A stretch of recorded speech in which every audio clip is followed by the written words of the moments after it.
Good morning, everyone. Today, I'd like to share with you all a message that came to my heart, and it's about supporting your neighbor. So, these past few days, I've had the opportunity to attend a retreat for work.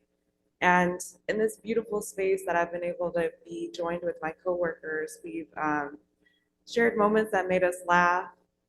We've shared life events that made us cry.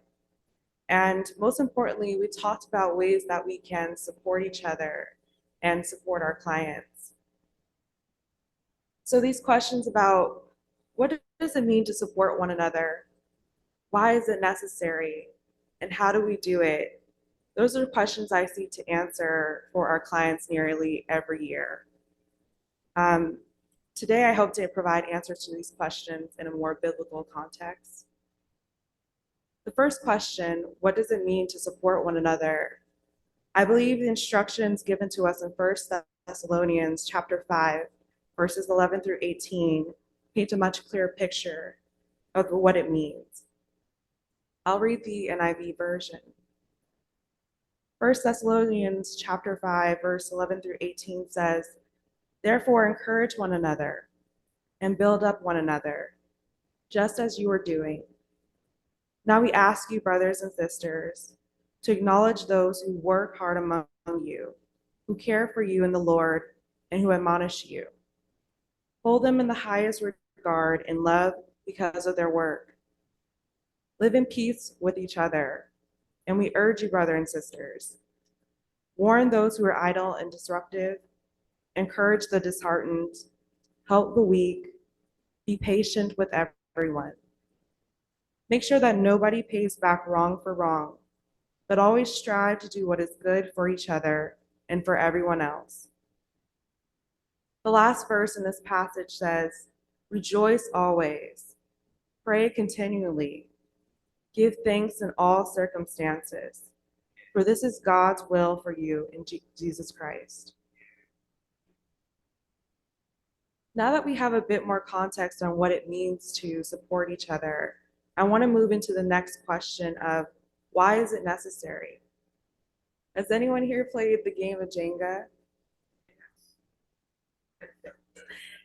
It's one of my favorite table games. For those that are unfamiliar, in this game, you start off by building a tower with wooden blocks. The tower is pretty strong and stable, and each level consists of 3 blocks that are stacked on top of each other. Once the tower is built, each person takes turns removing 1 block from any level of the lower levels of the tower. They then place this block on the top level of the tower. This makes the tower top heavy and stresses the overall structure.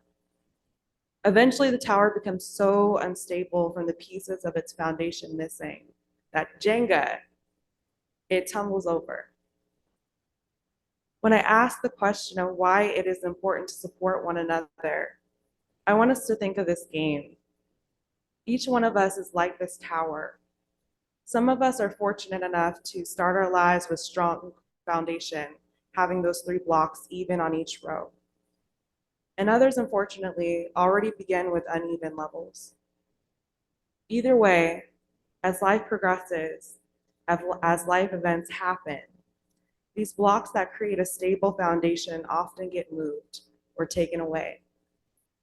And the weight of the world can become increasingly heavy on that top level. There are so many organizations and there are so many people out in this world who are a block away from a Jenga moment, a block away from tumbling over due to lack of support. Which gets to my last question, how do we support one another? As Christians, I believe we are called to fill in the blocks that we see are missing within each other. If you see someone that is feeling down or unsure of themselves, give them a block of encouragement. If you see someone doing good work, give them a block of recognition. Did something wonderful happen to somebody? Give them a block of joy. Did you see something that you didn't like? Give them a block of gentle guidance and let them know that you care. Be happy for others, continuously pray for others, do good to others, and love others as Christ loves us. Let us build stronger towers of support together. Thank you.